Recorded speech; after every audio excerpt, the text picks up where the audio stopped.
ನಮ್ಮ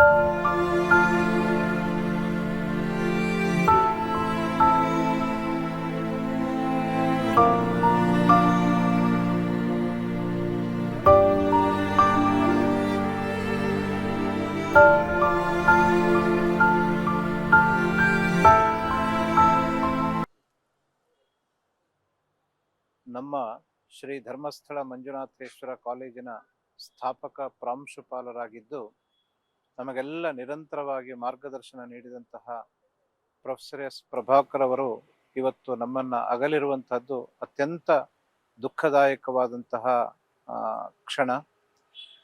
ಒಂದು ರೀತಿ ನಿರ್ವಾತ ಪ್ರದೇಶ ಸೃಷ್ಟಿಯಾಗಿದೆ ಅಂತ ಹೇಳ್ಬೋದು. ಅಂತಹ ಸ್ಥಿತಿಯಲ್ಲಿ ಇವತ್ತು ನಾವೆಲ್ಲ ಇದ್ದೇವೆ.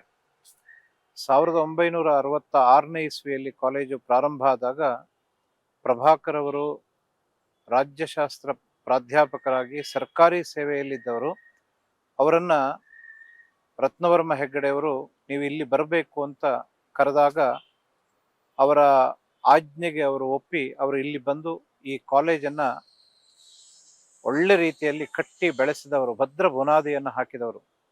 ಸುಮಾರು 27 ವರ್ಷಗಳ ಕಾಲ ಈ ಕಾಲೇಜಿನ ಪ್ರಾಂಶುಪಾಲರಾಗಿ, ಅದೇ ರೀತಿಯಾಗಿ ನಮ್ಮ SDM ಎಜುಕೇಷನಲ್ ಸೊಸೈಟಿಯ ಕಾರ್ಯದರ್ಶಿಯಾಗಿ ಕ್ಷೇತ್ರದ ಕೆಲಸ, ಕಾಲೇಜಿನ ಕೆಲಸ, ವಿಶೇಷವಾಗಿ ವಿದ್ಯಾರ್ಥಿಗಳ ಸರ್ವತೋಮುಖ ಅಭಿವೃದ್ಧಿಗೆ ಬೇಕಾದಂತಹ ಎಲ್ಲ ವ್ಯವಸ್ಥೆಗಳನ್ನು ಮಾಡಿದಂತಹ ಪ್ರೊಫೆಸರ್ ಎಸ್ ಪ್ರಭಾಕರ್ ಅವರು ಇವತ್ತು ವಿಧಿವಶರಾಗಿದ್ದಾರೆ. ಅತ್ಯಂತ ಶಿಸ್ತಿನ ವ್ಯಕ್ತಿ, ಸಮಯಕ್ಕೆ ಸರಿಯಾಗಿ ಕಾಲೇಜಿಗೆ ಬರುವವರು, ಒಂದು ರೌಂಡ್ಸ್ ಹೋಗೋದು, ಎಲ್ಲ ವಿದ್ಯಾರ್ಥಿಗಳ ಅಹವಾಲುಗಳನ್ನು ಕೇಳುವವರು. ಸಮಯ ಅಂದರೆ ಸಮಯ. ಯಾರಾದರೂ ತುಂಬ ಮಾತನಾಡ್ತಾ ಇದ್ರೆ ಅವರನ್ನು ಅಲ್ಲಿಯೇ ನಿಯಂತ್ರಿಸಿ ಇಷ್ಟು ವಿಷಯಗಳನ್ನು ಮಾತ್ರ ಹೇಳಿ, ಬಿ ಬ್ರೀಫ್ ಎನ್ನುವಂತಹ ವಿಷಯಗಳನ್ನು ಅವರು ಹೇಳ್ತಾ ಇದ್ರು. ಆ ನಂತರ ಧರ್ಮಸ್ಥಳದ ಅನೇಕ ಕಾರ್ಯಕ್ರಮಗಳ ಉಸ್ತುವಾರಿ ಇರ್ಬೋದು, ಕಾಲೇಜಿನ ಎಲ್ಲ ಚಟುವಟಿಕೆಗಳಿಗೆ ಮಾರ್ಗದರ್ಶನವನ್ನು ನೀಡ್ತಾ ಇದ್ದವರು. ಅಂಥವರು ನಮ್ಮನ್ನ ಅಗಲಿರೋದ್ರಿಂದ ತುಂಬಾ ದುಃಖ ಆಗಿದೆ. ಅವರ ಆತ್ಮಕ್ಕೆ ಸದ್ಗತಿ ಸಿಗಲಿ ಎಂಬುದಾಗಿ ಭಗವಂತನಲ್ಲಿ ಪ್ರಾರ್ಥನೆಯನ್ನು ಮಾಡ್ತಾ ಇದ್ದೇನೆ. ನಾನು KS ಮೋಹನ್ ನಾರಾಯಣ್, ನಿವೃತ್ತ ಪ್ರಾಂಶುಪಾಲ ಕಾಲೇಜು. ನಾನು ಪ್ರಭಾಕರ್ ಸರಿಂದಾಗಿ ಇಲ್ಲಿಗೆ ಉಜಿರೆಗೆ ಬಂದಿರುವಂಥದ್ದು. ಕಾಲೇಜಿಗೆ ಆಯ್ಕೆ ಮಾಡಿರೋದು ಕೂಡ ಅವರೇ. ಮತ್ತೆ ಅವ್ರದ್ದು ಮತ್ತೆ ನಂದು ಪೊಲಿಟಿಕಲ್ ಸೈನ್ಸ್ ಸಬ್ಜೆಕ್ಟ್ ಆದ್ರಿಂದ ನನ್ನನ್ನು ಎಲ್ಲಾ ರೀತಿಯಲ್ಲಿ ತರಬೇತಿ ಮಾಡಿದ್ದಾರೆ. ಮತ್ತೆ ಅವರು ಪರ್ಸನಲ್ ಆಗಿ ನನ್ನೊಂದು ಮಗನ ರೀತಿಯಲ್ಲಿ ನನ್ನನ್ನು ಟ್ರೀಟ್ ಮಾಡಿದ್ದಾರೆ. ಅವರ ಅಗಲಿಕೆ ನನಗೆ ತುಂಬಾ ನೋವಾಗಿದೆ, ತುಂಬಾ ಬೇಸರ ಆಗ್ತದೆ. ಯಾಕಂದ್ರೆ ಅವರೊಟ್ಟಿಗೆ ನನ್ನ ಒಡನಾಟ ತುಂಬಾ ಇದ್ದ ಕಾರಣ, ಮತ್ತೆ ನನ್ನ ಜೀವನದ ಎಲ್ಲ ಮುಖ್ಯ ಘಟನೆಗಳಿಗೂ ಕೂಡ ಅವರು ಕಾರಣ.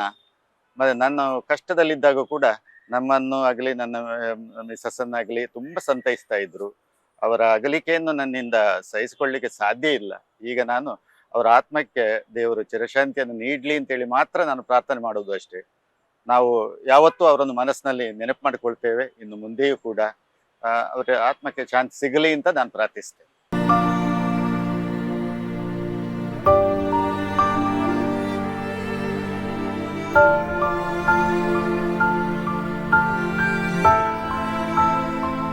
ಬಹಳ ಒಂದು ದುಃಖವೂ ಹೌದು ಹಾಗೂ ಹೆಮ್ಮೆ ಹೌದು. ಯಾಕೆಂತ ಹೇಳಿದ್ರೆ ನಮ್ಮ SDM ಶಿಕ್ಷಣ ಸಂಸ್ಥೆಯ ದೊಡ್ಡ ಒಂದು ಫೌಂಡೇಶನ್ ಅಂತ ಹೇಳ್ಬೋದು. ನಾನು 1997ರಲ್ಲಿ ಉಜಿರೆಗೆ ಬಂದಾಗ ನನಗೆ ಪ್ರಥಮವಾಗಿ ಆ ಅಧಿಕಾರ ಪತ್ರವನ್ನು ಹೊತ್ತು ಆಶೀರ್ವದಿಸಿದಂತಹ ಮಹಾನ್ ಅನುಭವ. ಅವರು ಯಾವಾಗಲೂ ಹೇಳಿಕೊಂಡು, ಮನಮೋಹನ್, ಕೆಲಸವನ್ನು ದುಡುತ್ತಾ ಕೂತ್ಕೊಳ್ಬೇಡ, ಅದು ಕೂಡಲೇ ತೊಡಗಿಸಿಕೊ ಅಂತ. ಆ ನಿಟ್ಟಿನಲ್ಲಿ ಅವರು ನಮ್ಗೆ ಯಾವಾಗಲೂ ಮಾರ್ಗದರ್ಶಿ ಹೌದು, ಒಂದು ರೀತಿಯ ಆರಾಧ್ಯ ದೈವರು ಹೌದು. ಅವರು ಸ್ಪೆಷಲಿ ಹೇಳ್ಬೇಕಂತ ಹೇಳಿದ್ರೆ ಬಡವರಿಗೆ ಅವರು ದೇವರು. ಯಾಕೆ ಅಂತ ಹೇಳಿದ್ರೆ ಕನಿಕರವು ಬಹಳ. ಒಮ್ಮೆ ಜೋರು ಮಾಡಿದ ಸಹ ಆಮೇಲೆ ಅವರಿಗೆ ಬುದ್ಧಿವಾದ ಹೇಳಿ ಬೇಕಾದೆಲ್ಲ ಮಾರ್ಗದರ್ಶನಗೊಳಿಸುವಂತಹ ಮಹಾನುಭಾವ. ಅವರ ಈ ಗಲುವಿಕೆ ನಮಗೆಲ್ಲ ದೊಡ್ಡ ನಷ್ಟವೂ ಹೌದು. ಆದರೆ ಅವರ ಅನುಗ್ರಹ ನಮ್ಮಲ್ಲಿ ಇದೆ ಅಂತ ಭಾವಿಸ್ತಾ ಅವರ ಆತ್ಮಕ್ಕೆ ಚಿರಶಾಂತಿಯನ್ನು ಬೇಡಿಕೊಳ್ಳುತ್ತೇನೆ.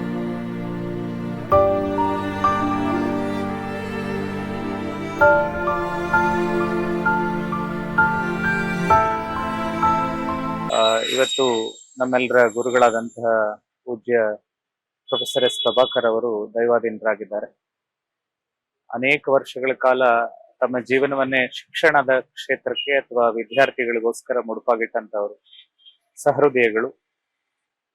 ಎಲ್ಲ ಕೆಲಸಗಳಲ್ಲೂ ಕೂಡ ಒಂದು ಶಿಸ್ತನ್ನು ಬಯಸುವಂತವರಾಗಿದ್ರು. ನಮ್ಗೆಲ್ಲ ಈಗ್ಲೂ ನೆನಪಿದೆ, ಅವರು ಕಾರಿಡಾರ್ ನಲ್ಲಿ ಬರ್ತಾ ಇದ್ರೆ ಎಲ್ಲ ವಿದ್ಯಾರ್ಥಿಗಳು ಕೂಡ ಒಂದ್ ರೀತಿ ಗೌರವ ಹಾಗೂ ಒಂದ್ ರೀತಿ ಭಯ ಭಕ್ತಿ ಆ ಮೂಲಕ ಎಲ್ಲ ಒಳಗಡೆ ಹೋಗಿ ಓದ್ತಾ ಕೂತ್ಕೊಳ್ತಾ ಇದ್ವಿ. ಅವ್ರು ಯಾರಿಗೂ ಹೆಚ್ಚು ಬೈಯುವಂತ ಒಂದು ಕ್ರಮ ಇರಲಿಲ್ಲ. ಅವರು ಬಹಳ ತನ್ಮಯವಾಗಿ ಕೆಲಸದಲ್ಲಿ ತೊಡಗಿಸ್ಕೊಂಡಿರ್ತಿದ್ರು. ಅದೇ ಅವರ ಶಿಸ್ತಾಗಿತ್ತು.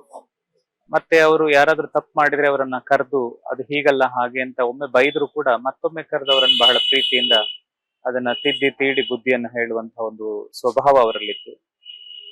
ನಾವು ಕಲಿಯುವ ಸಂದರ್ಭದಲ್ಲೂ ನಮ್ಗೆ ಮಾರ್ಗದರ್ಶನ ಮಾಡಿದ್ರು, ಹಾಗೂ ಉದ್ಯೋಗಕ್ಕೆ ನಾವು ಇಲ್ಲಿ ಬಂದಾಗ ನಮ್ಗೆ ಅಪಾಯಿಂಟ್ಮೆಂಟ್ ಆರ್ಡರ್ ಕೊಡುವಾಗ್ಲೂ ಕೂಡ ಹೇಳಿದ್ರು, ಇದು ನಮ್ಮದೇ ಸಂಸ್ಥೆ, ಇಲ್ಲಿ ನಾವು ಒಂದಾಗಿ ದುಡಿಬೇಕು, ನಾನು ಅನ್ನುವುದನ್ನು ಬಿಡ್ಬೇಕು, ನಾವು ಅನ್ನುವುದಿದ್ದಾಗ ಮಾತ್ರ ಸಂಸ್ಥೆ ಬೆಳೀತದೆ. ಅಂತಹ ಒಂದು ಮನೋಭಾವವನ್ನ ತಾವೆಲ್ಲ ರೂಢಿಸ್ಕೊಳ್ಬೇಕು ಅನ್ನುವಂತಹ ಒಂದು ಮಾರ್ಗದರ್ಶನವನ್ನ ಯಾವಾಗ್ಲೂ ನಮಗ್ ಮಾಡ್ತಾ ಇದ್ರು.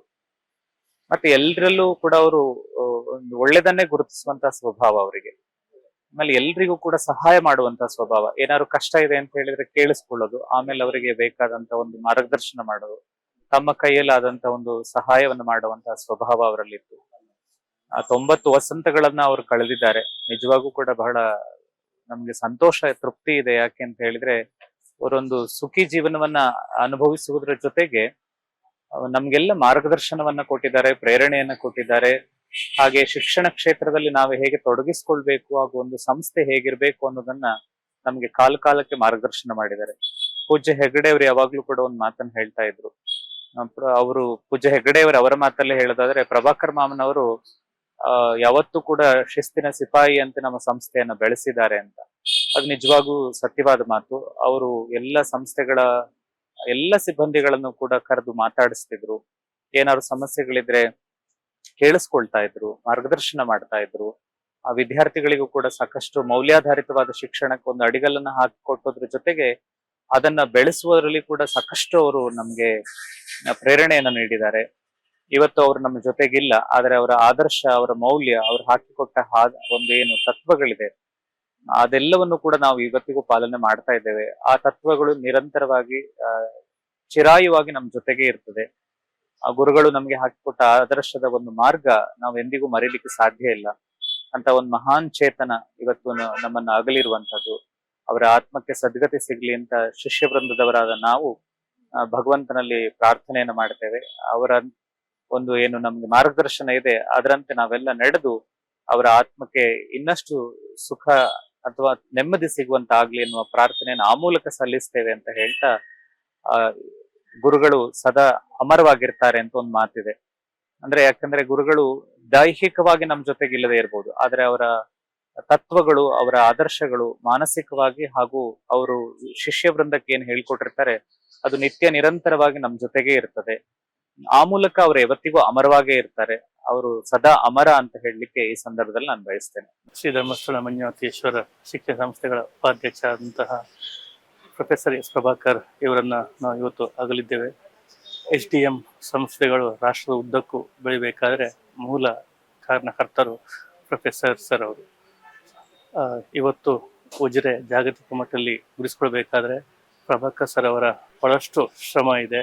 ಈ ನಿಟ್ಟಿನಲ್ಲಿ ಇವತ್ತು HDM ಸಂಸ್ಥೆಗಳು ಒಂದು ರೀತಿಯಲ್ಲಿ ತಬ್ಬಲಿಗಳ ಆದಂತಿದೆ ಎಂಬುದು ನನ್ನ ಅನಿಸಿಕೆ. ನಾನು ರಾಜೇಶ್ ಕೆ ಅಂತೇಳಿ ಕೆಮಿಸ್ಟ್ರಿ ಡಿಪಾರ್ಟ್ಮೆಂಟ್ನ HOD. ಇದೇ ಕಾಲೇಜಿನಲ್ಲಿ ವಿದ್ಯಾರ್ಥಿಯಾಗಿದ್ದು ಇದೇ ಕಾಲೇಜಲ್ಲಿ ಉಪನ್ಯಾಸಕನಾಗಿ ಈಗ ಮುಖ್ಯಸ್ಥನಾಗಿದ್ದೇನೆ.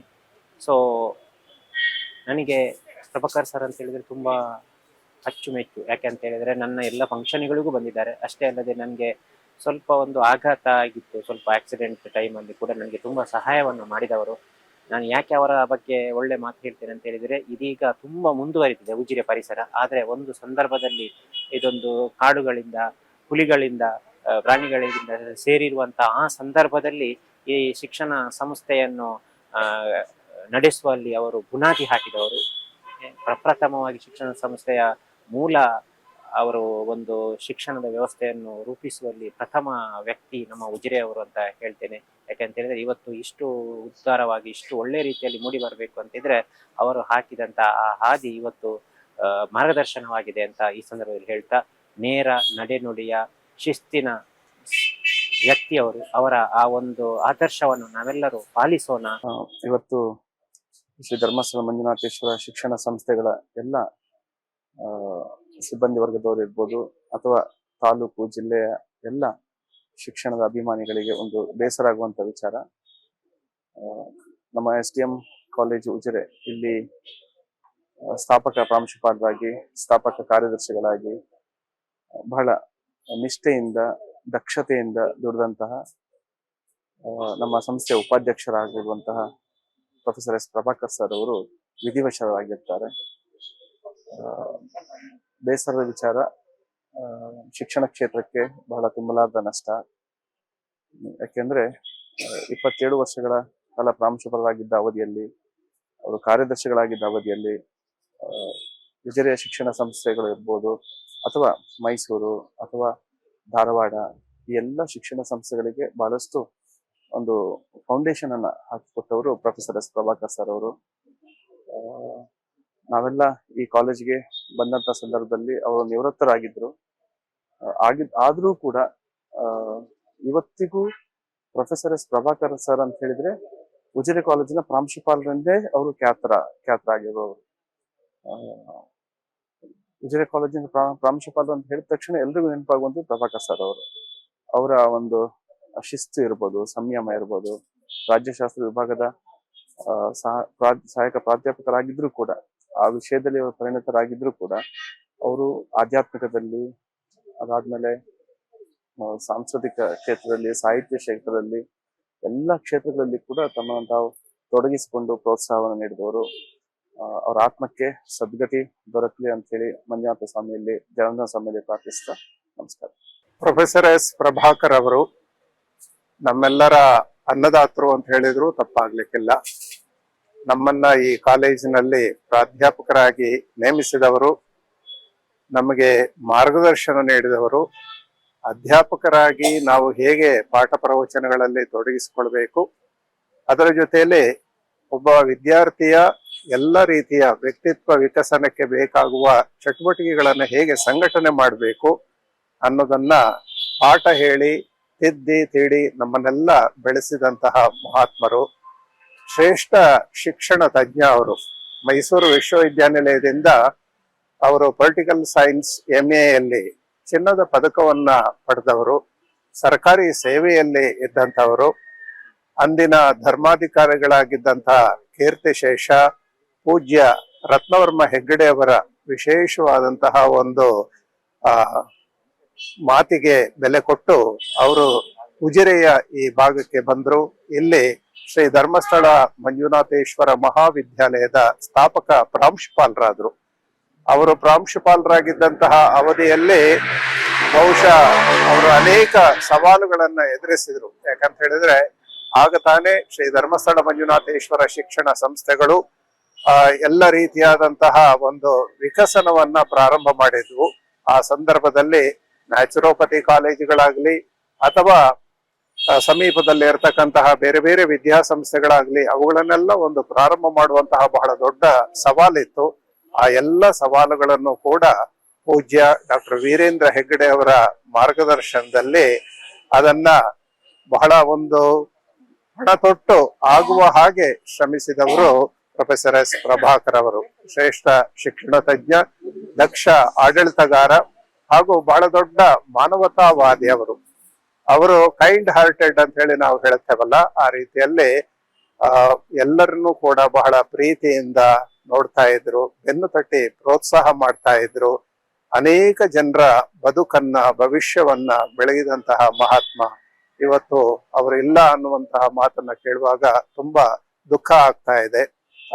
ಅವರ ಅಗಲಿದ ದಿವ್ಯಾತ್ಮಕ್ಕೆ ಆ ಭಗವಂತ ಚಿರ ಶಾಂತಿಯನ್ನು ಕರುಣಿಸಲಿ ಅಂತ ಹೇಳಿ ಈ ಸಂದರ್ಭದಲ್ಲಿ ಪ್ರಾರ್ಥನೆ ಮಾಡ್ತಾ ಇದ್ದೇನೆ.